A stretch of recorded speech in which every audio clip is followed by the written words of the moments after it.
6 minutes ago, your screen may have told you that the universe had just changed, that Vera Rubin's first images had stopped the world.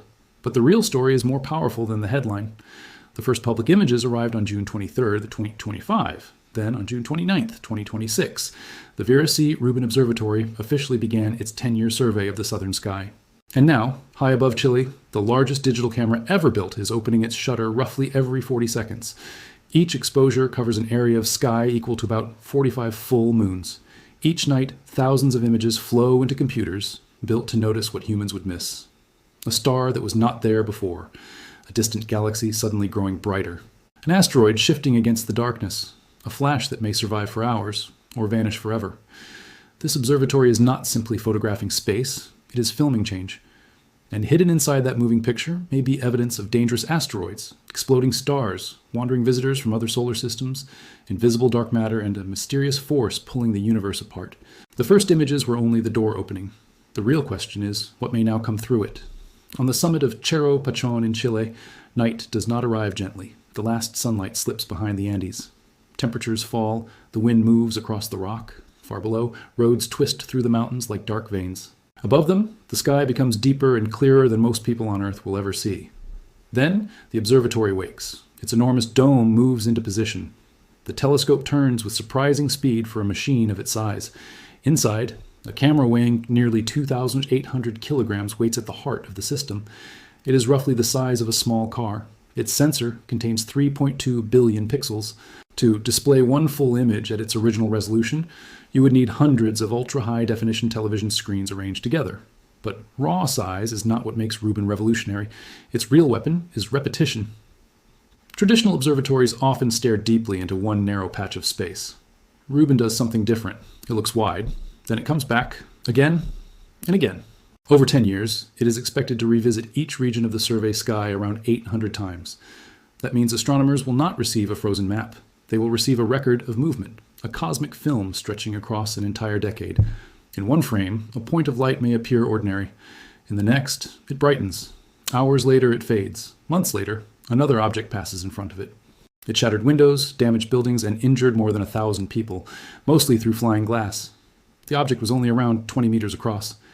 It was not a dinosaur killer. It did not need to be. Rubin may become one of the most powerful discovery tools ever added to Earth's planetary defense network. But there is a twist. The observatory will not protect Earth by itself. Detection is the first step. Other telescopes must confirm the object. Scientists must calculate its orbit. Radar observations may refine its size and trajectory. If a serious threat were identified far enough in advance, a spacecraft might attempt to alter its path. NASA's DART mission already demonstrated that a spacecraft collision could change an asteroid-moonlet's orbit. But the entire chain begins with one basic requirement. Someone must see the object. Rubin is built to see what moves, and not everything moving through the solar system was born here. In 2017, astronomers detected Oumuamua, the first confirmed object known to have entered our solar system from another star system. It was already leaving when it was discovered. Its strange shape, unusual brightness changes, and unexpected motion triggered years of debate. Then, in 2019, Comet 2I Borisov became the second confirmed interstellar visitor. In July 2025, astronomers announced the discovery of a third known interstellar object, 3I Atlas. Rubin had already photographed it during commissioning observations before its official discovery elsewhere. That accidental early detection revealed what the observatory could soon do routinely. Objects are thrown out of planetary systems as planets form, migrate, and collide. Some wander through interstellar darkness for millions or billions of years. A few eventually pass through another solar system. They are physical messages from distant stars. Their color, shape, speed, dust, and chemical composition can reveal how other planetary systems formed. Yet these visitors are faint and fast. By the time astronomers notice them, the clock is already running. Rubin's enormous field of view and repeated scanning may detect more of them earlier. That could give other observatories time to respond. A powerful telescope might study the object's surface. A spectrograph could search for water, carbon compounds, or unfamiliar minerals. In an extreme future scenario, a spacecraft mission might even be designed to intercept one. That is analysis, not a confirmed plan. But without early detection, such possibilities disappear. And this is why the camera's 40-second rhythm matters. Exposure. Readout. Movement. Another exposure. Another section of sky. Night after night. The telescope does not know whether the next image contains an ordinary asteroid or the first clue to an unknown class of cosmic object. Its job is to collect the evidence before the moment passes. But moving rocks are only one part of the changing sky. Stars also die. Some deaths happen quietly. Others release enough energy to briefly outshine entire galaxies. A supernova can begin as a faint point that appears where no point existed before. Within hours, it can brighten dramatically. Its light carries information about the exploding star, the chemical elements thrown into space, and the distance to its host galaxy. The earliest moments are especially valuable. They can reveal the size of the star before it exploded. They can show whether it was surrounded by gas. They may help scientists understand the mechanism that triggered the destruction. But astronomers often discover supernovae after the explosion is already well underway. Rubin changes that race. On February 24, 2026, during a major test of its real-time system, the observatory generated around 800,000 scientific alerts in a single night. Those alerts identified changes such as supernovae, variable stars, active galactic nuclei, and moving solar system objects. The system is expected to grow toward as many as 7 million alerts per night. 7 million messages from the sky, not 7 million major discoveries. Many alerts will describe known variable stars, familiar asteroids, image artifacts, or ordinary changes that experts already understand. But hidden inside that flood may be events no one expected. Rubin's software begins by taking a new image and comparing it with a reference image of the same region. The reference is built from previous observations. The computer subtracts the older sky from the newer one. Most stars and galaxies disappear because they have not changed. What remains are the differences: a bright point, a fading source, a moving streak, an object that has changed position. An alert can be distributed within roughly 2 minutes of the image being captured. That speed transforms astronomy into something closer to emergency response. An automated system detects a change in Chile. Computers classify it. An alert travels across international networks. Astronomers on another continent receive the signal. A larger telescope turns toward the target. Years later, the galaxy around it may change. Rubin will compare those moments automatically, searching for differences that could reveal something new. That is why the first images mattered, not because they were the clearest pictures ever taken of a nebula. Other telescopes can zoom deeper into smaller regions. Rubin's advantage is scale. It can capture enormous areas of sky quickly with enough sensitivity to reveal faint objects hidden among billions of stars and galaxies. The first public showcase included the Lagoon and Trifid nebulas, two vast stellar nurseries several thousand light years from Earth. On screen, they appeared almost alive. Clouds of hydrogen glowed red and pink. Dark rivers of dust cut through the light. Young stars burned inside the gas from which they had formed. The final view combined 678 separate exposures collected during just over 7 hours of observing. Each exposure added another layer. Faint structures emerged. Dust clouds sharpened. Stars too dim to stand out alone joined the image. The result looked like a cosmic storm frozen in time, but those clouds were not the biggest revelation. The more important image pointed away from our own galaxy and into the Virgo cluster. At first, the picture seemed almost simple. A field of light scattered across black space. A few bright galaxies dominated the view. Then, the camera pulled back. More galaxies appeared. Then thousands. Then millions. The completed visual journey revealed around 10 million galaxies. 10 million. And that number represented only about 0.05% of the approximately 20 billion galaxies Rubin is expected to observe during its 10-year mission.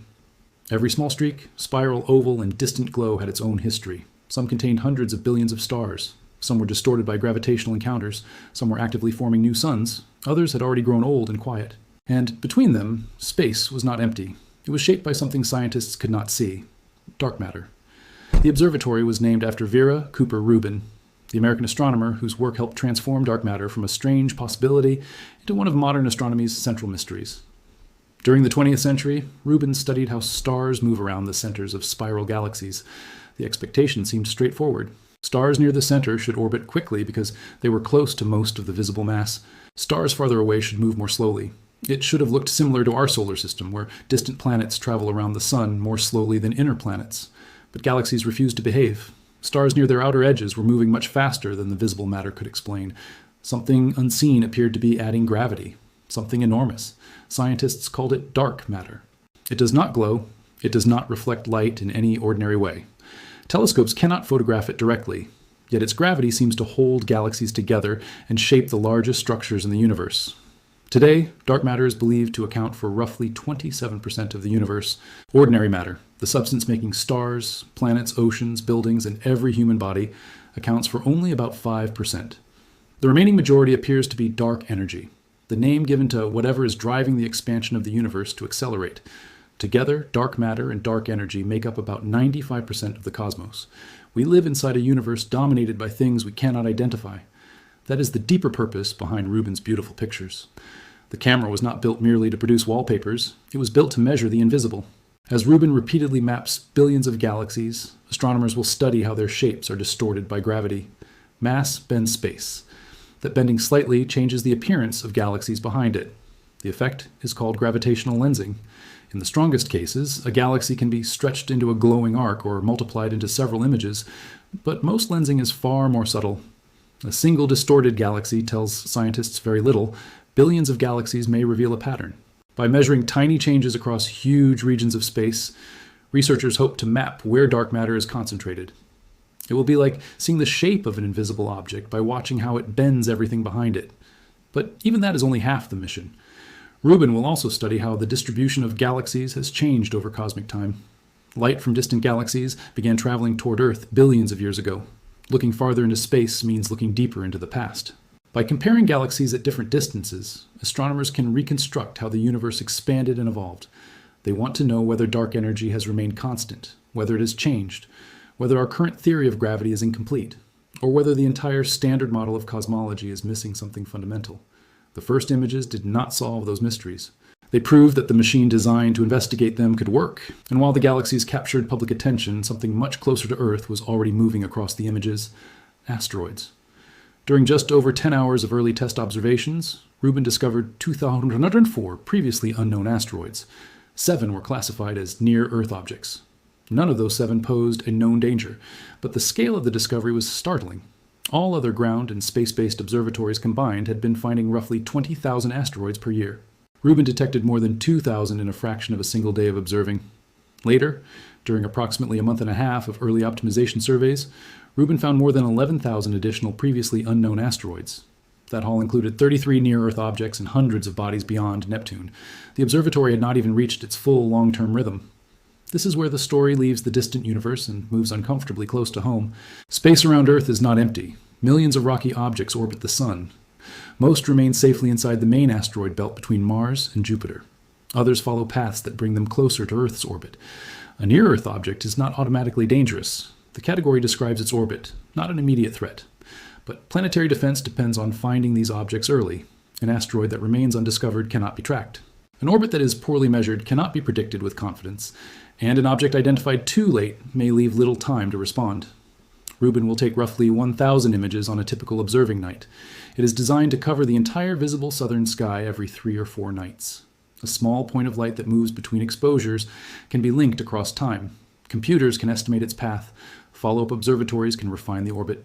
Scientists can determine whether it will pass harmlessly or whether it deserves closer attention. The danger is not that Rubin has suddenly found an asteroid racing toward Earth. It has not. The real consequence is that humanity is switching on a system capable of exposing how many objects have remained hidden. Some may be dark. Some may approach from difficult directions. Some may be too small to cause global extinction, but large enough to devastate a city or region. The 2013 Chelyabinsk meteor exploded over Russia with little warning. A feeding black hole may flare. A jet may shift. A cloud of material may move across our line of sight. Or consider a star passing too close to a supermassive black hole. Gravity pulls harder on the near side of the star than on the far side. The difference can tear the star apart. Some of the debris escapes. The rest forms a glowing stream around the black hole. Astronomers call this a tidal disruption event. It can become bright enough to detect across enormous distances, but it is rare and temporary. A telescope that repeatedly watches vast areas has a better chance of catching such events early. That is Rubin's strategy in its simplest form. Do not guess exactly where the universe will change. Watch almost everything. But the strategy comes with a modern complication. Earth's own technology is filling the night sky. Thousands of satellites now orbit the planet. Bright satellite trails can cross astronomical images. Future constellations could add tens of thousands more. Rubin's wide field means a single exposure covers a huge region, increasing the chance that a satellite passes through it. Software can identify and mask many trails. Operators can adjust observing strategies. Satellite companies can attempt to reduce spacecraft brightness. Yet no solution is perfect. A masked trail still removes part of an image. Reflections and unexpected brightness can contaminate measurements. This is not a reason to abandon satellite networks.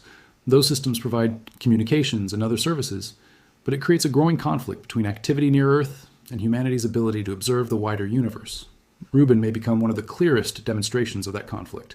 A telescope designed to reveal faint changes billions of light years away may have to look through a moving grid of human-made machines only hundreds of kilometers overhead. Weather creates another limit. Cheropachon was chosen for its dark skies, dry climate, and stable atmosphere. Still, Rubin cannot see through thick cloud. High winds can force the observatory to close. Poor atmospheric conditions can reduce image quality. Wildfire smoke, dust, and changing climate patterns may affect operations. The telescope is powerful, but it is not outside nature. Every clear night is valuable. Every interruption removes frames from the cosmic movie. And even on perfect nights, Rubin cannot see the entire universe. It surveys the southern sky from Chile. It observes mainly in optical and near-infrared wavelengths. Objects hidden behind thick dust may require infrared or radio telescopes. The hottest events may be more visible in X-rays. The coldest material may reveal itself at longer wavelengths. That is why Rubin's greatest discoveries may depend on cooperation. Rubin notices the change. Another telescope identifies the chemistry. A radio observatory studies the magnetic field. An X-ray satellite investigates extreme temperatures. A gravitational wave detector reveals the collision. A neutrino observatory detects particles from the event. Together, they build a complete picture. Rubin is not replacing astronomy's other instruments. It is becoming their alarm system, a night watchman for the universe. But behind the numbers, the camera, and the software is a human story. The observatory took more than 2 decades of planning, construction, setbacks, redesigns, testing, and international cooperation. Its components were built in different places. The camera was assembled at SLAC National Accelerator Laboratory in California. Mirrors required extraordinary precision. Heavy equipment had to reach a remote mountain summit. Teams had to integrate hardware and software into one functioning system. Then came the moment when the dome opened and real starlight reached the completed camera. For engineers, the image on screen was not merely a picture of space. It was proof that years of calculations had survived contact with reality. A mirror had collected photons that traveled through the universe. A sensor had converted them into electrical signals. Software had transformed those signals into data. And suddenly, structures invisible to the human eye appeared. Some of those photons began their journey before humans existed, before modern continents took their current shapes, before the sun formed. They crossed expanding space, entered Earth's atmosphere, struck a mirror in Chile, and ended their journey inside a machine built by a species only beginning to understand what it was seeing. That is the emotional weight hidden behind the phrase, first images. It was not simply humanity looking outward. It was ancient light finally being recorded. So what happens next? The first realistic scenario is steady revolution rather than one dramatic discovery. Rubin may identify millions of asteroids. It may discover enormous numbers of variable stars and supernovae. It may map billions of galaxies. It may improve measurements of dark matter and dark energy. No single announcement would stop the world. But the accumulated data could change astronomy more deeply than one viral image ever could.